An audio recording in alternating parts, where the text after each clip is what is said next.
God is good, and with each day that passes brings us a day closer to the launch of Pantheon Rise of the Fallen. This is the Nathan NAPALM channel, and if you are new to this channel, please consider subscribing, especially if you're interested in Pantheon related content on our march to launch. Alright guys, today I want to talk about server rule sets or alternate rule sets for servers available in Pantheon Rise of the Fallen. So basically, as we know, or most of us already know, there are going to be several servers in the game, and some of them are going to have special rule sets. Like we might have role playing, we know for a fact we're going to have PvP servers, etc. So what exactly has the official word been from Visionary Realms regarding this? Well, there is a post on the PantheonMMO.com website in their official forums that Brad McQuaid touched on this, okay? And I want to talk a little bit about what he said, and then we can dive in a little deeper. So here's what Brad McQuaid said. He said, "I really think the idea of alternative rule set servers / realms, while dabbled with, have never yet reached their true potential. I think the idea that you make a core game that appeals to a significant audience, make it as great as possible for that audience, all the while not allowing yourself to be seduced by the idea that dumbing down the game somehow yields more players. It is a critical concept, so much so that I decided to interrupt your brainstorming with discussions to dig a little deeper into MMO world building, world size, content creation, etc. First, we must realize that while the core game is appealing to many, there are also groups within our target audience who prefer rules and systems that differ just a bit from other people in the larger group. Not so much that we're not all equally excited, but enough to pay attention to, and how important it is to craft a world that supports games within games. The trick is to hold on to the core game and what really makes it tick. Do not be tempted to change what really makes your game, what gives it an identity, why there is a demand for it. But then also look at your core game and realize there are many variations on the theme that, if implemented, do not threaten or violate that core, that magic, that X factor. It's a fine line, sure, but I honestly haven't found it truly that hard to delineate between the two. That's why it was so important for us to get the core tenets of the game up onto our webpage. We have a detailed FAQ that is due for another update, by the way, to list the differentiators. That makes the game unique, what approaches to MMO design make Pantheon stand out, and then of course to also list ideas and mechanics that are new, or at least the approach to implementing them new, and with a different spin and approach. But once you've established it, there's just an incredible opportunity to even further dial your game to support multiple sub-audiences, groups within your target audience who, while they're all super excited about Pantheon, definitely prefer certain mechanics over others, PvP being an obvious but great example. This is why I cringe a bit when someone posts or asks me why Pantheon is zone or realm / server based. Some people are very excited about how technology has advanced to the point that you can build an MMO that is one huge singular entity, community, set of servers, etc. I mean, I do understand the excitement to some degree. Anytime something that wasn't possible in the past has become doable due to advances in technology is always exciting to at least think about. I often, as recently as TwitchCon in fact, get asked how many people will we be allowing into one server / shard / realm. By the way, we are trying to be more consistently use the word realm here, but I include the other words that have been used since MMO's inception, just to make sure you guys know precisely what I'm talking about. And it's true that in the past there were some serious performance issues that led us to make realm-based MMOs. Location was always an issue due to latency.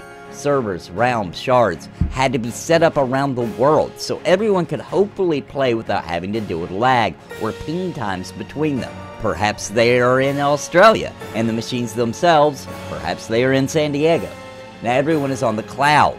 We can put up a realm anywhere in literally a matter of minutes, and have done so for many demos. And I'm also not saying there won't be realms for different parts of the real world, but I can say the issue of latency, lag, ping time has become far less of an issue over the last 18 plus years.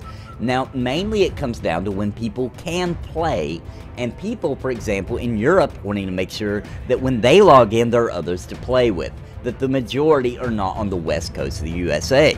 But I honestly, outside of now it's possible, don't get the fascination with having fewer realms or even one mega realm. Sure, it's cool that it's possible now. Yes, I can envision some MMO or other online game genre or design trying to use the everyone is truly in one shared world as a feature or an enhancement, or that it somehow makes things possible in terms of gameplay that wasn't possible in the past. But for Pantheon, it really comes down to community, content, and alternate rule sets. And all three work better with more realms, not fewer. First comes human nature and sociology. There's a reason that large cities exist. One which is that people figured out some time ago that being in a more densely populated area makes communication easier, finding a job easier, finding friends easier, etc. This is why you have large cities scattered around the world, and then more rural areas separating them, often by long distances. But the downside, of course, is while at first people coming together and living closer to each other has obvious advantages, when too many people come together, you start to feel like you're just one cog amidst thousands of other cogs. On your way to work, you start recognizing other people less and less. The feeling of community, of having a role, of people recognizing you, and who you are and what you do and why you do it becomes more and more diminished. Now, of course, the opposite has its downsides as well.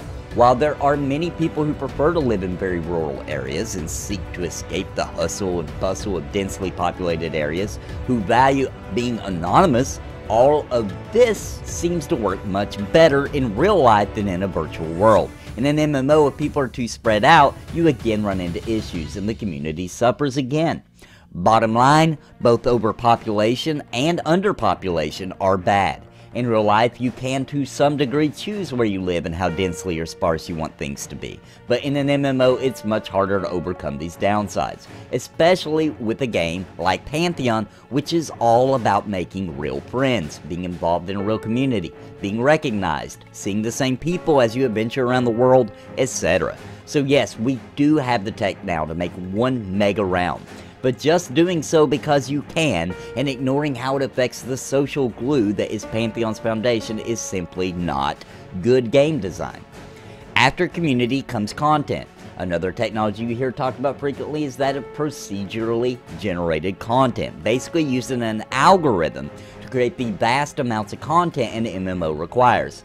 I'll simply say this, perhaps one day, such tech will really exist, that procedurally generates content would be created without the world feeling repetitive and full of recognizable patterns. Honestly though, I think we're farther away from that being true. I really wanted to like No Man's Sky, I really did.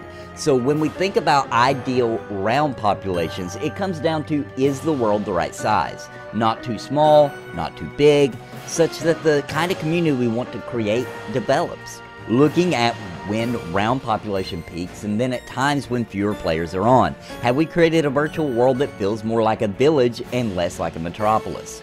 Do we have the approximately right number of people on for a player-driven economy to exist and thrive? Do you feel like you're truly part of something, that people recognize you, that you have an opportunity to become known or reviled or whatever floats your boat? And then there is the question of, is there enough content, mobs to kill, quests to take part in, items to craft, and very importantly, a large enough world that allows us to make adventuring really matter, and even to reward players for doing so. But again, not too large. Does our target audience run into the right amount of people outside of their group or guild that it feels like a real world? Remember, no instancing. But when they do they have that sweet spot that exists between underpopulation, a real danger when creating a group-focused game, and overpopulation, where people are fighting over camp spots, drops, rares, named, etc. How often should we refresh and revamp content versus adding new content, a new continent, a new race, etc.?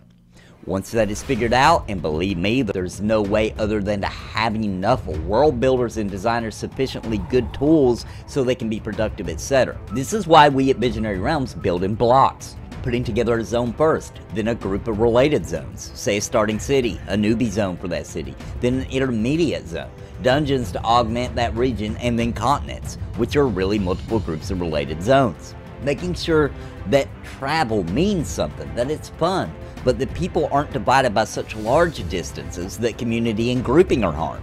Then as you start pre-alpha, then move to alpha and beta, you find out how well your planning panned out. It is so important to have a long testing period, not just to address the obvious, find and fix bugs, test mechanics and systems to make sure they're fun, tweak mob difficulty, just how long it takes to level, mana and health regeneration rates, etc. But to make sure you did scale things correctly, that a community starts coming together right away, that people can find others to group with, that the world feels full and alive, but not overly so. It's around this time that you start to get a real idea as to how many people should be in a realm. Yes, in the past, as mentioned, there were other key components to the formula. Technology, latency, location, and bandwidth, and they still exist and are important to test and get a feel for early on, but they're not as key anymore, and we can focus more on the user experience, sizing zones based on content more so than server performance issues.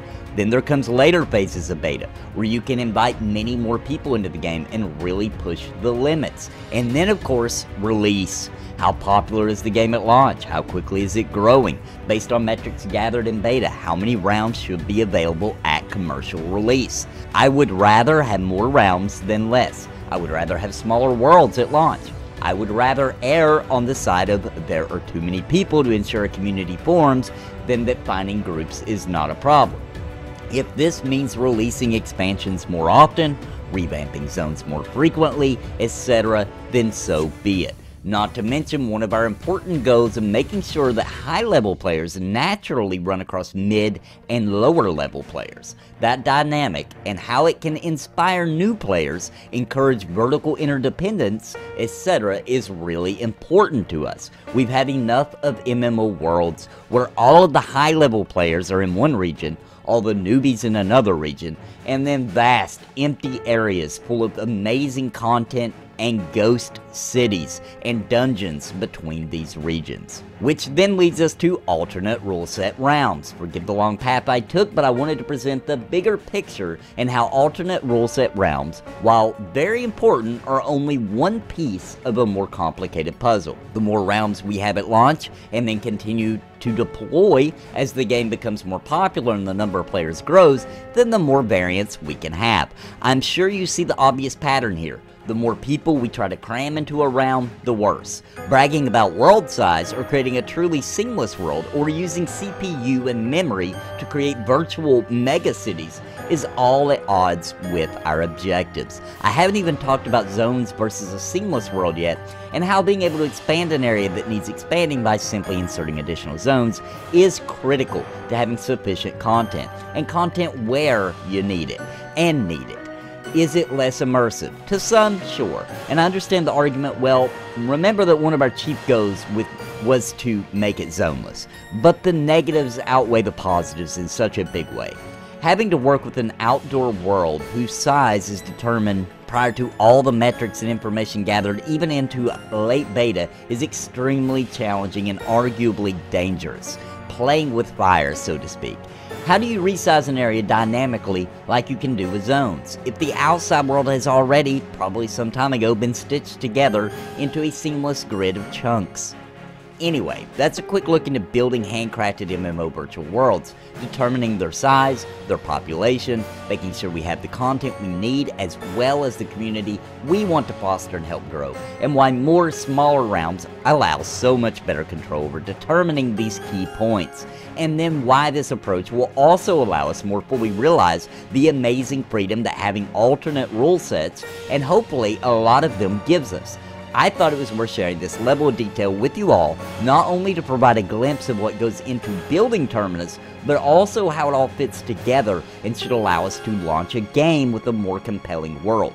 plenty of content, people to group with, and get to know them, and then to experiment with variations on that theme, both at launch with the obvious themes, PvP, role-playing, etc., and then post-launch to keep heading down that road, offering more and more variety and options. Lastly, we hope that as the game evolves down this path, that the round variations will not only help us dial in a game that feels more tailored for you, but that it also brings in more people, new people, people that might not be looking as hard at Pantheon right now because we're focusing on PvE group content.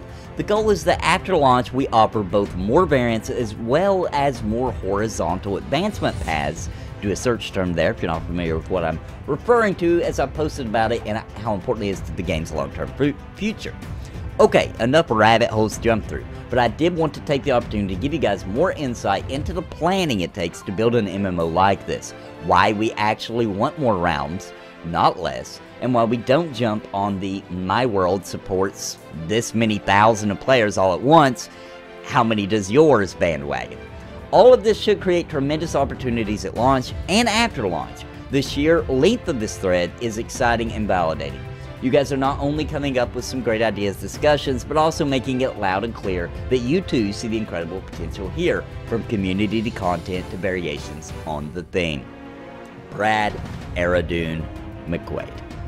Alright, so that I thought was a very interesting article, and the reason why mainly is because it goes so deep into why they're doing everything they're doing about the servers, okay? It also puts me a little at ease that perhaps finally we won't have a launch of an MMO where there's not enough servers at launch. I think that they're being very smart about it. It's obvious that Brad McQuaid and others on the team have good, rich experience with the MMOs and launching MMOs to where they kind of are headed in the right direction. They're doing things that make sense. In the alternate rule sets, I'm going to be honest with you, I'll probably, at launch, I know there will be role-playing servers. That's where I tend to want to go because I love that community. I don't even really, I'm not even really a role player myself, right? But I won't interrupt people role-playing, you know, I won't be a jerk. I enjoy it, and I like going to role-playing events, and every once in a while, I'll dabble in it a little bit because it is immersive and fun,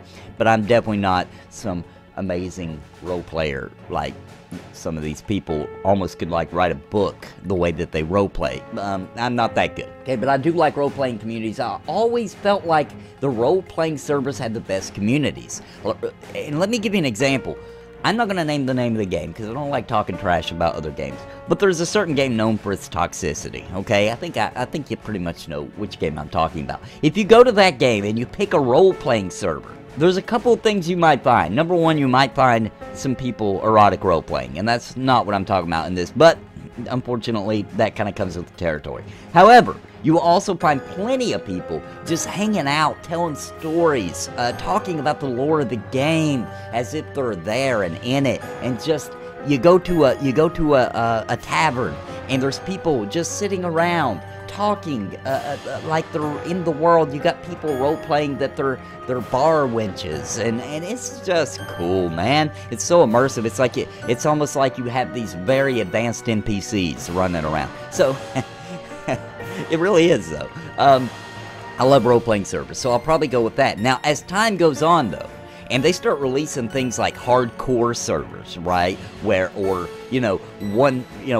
I don't know, one time you're dead, you know, like you die in the game one time and that's it, your character's dead. Like, I don't know, guys, I'm gonna have to tamper with stuff like that. That's cool.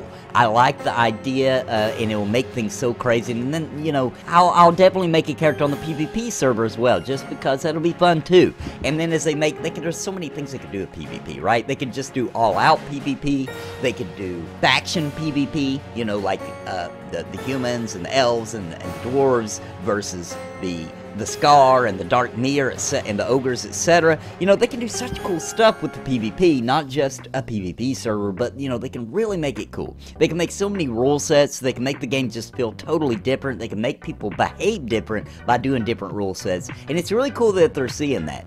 And I loved it that towards the beginning of that article that Brad actually mentioned that he doesn't feel like anybody's really taking advantage of doing rule sets for servers, and that kind of means he's thinking outside the box, as usual with Brad McQuaid. That's why we love him. So it'll be cool to see what comes of that.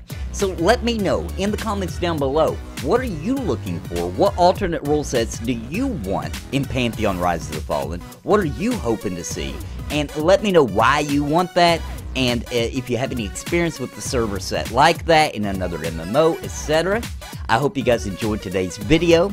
We are coming up on the new newsletter, thank God, because it's been way too long since we've had some actually new news. But in the meantime, guys, I do want to say that coming up here on Wednesday, that is Wednesday coming up at the time of this recording, so that would be on February 13th at 10 p.m. Eastern Standard Time. I will be on the Standing in Fire podcast, which is a fairly new Pantheon podcast that actually reminds me of a morning talk show.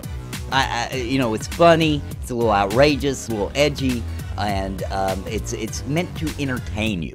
I'll be on there. It's going to be a great time. Join me. And, of course, I'll post it in the community tab as well. But, guys, one last time before I go, if you are not subscribed to the Nathan NAPALM channel, please consider doing so, especially if you're interested in Pantheon-related content, because that's what we do.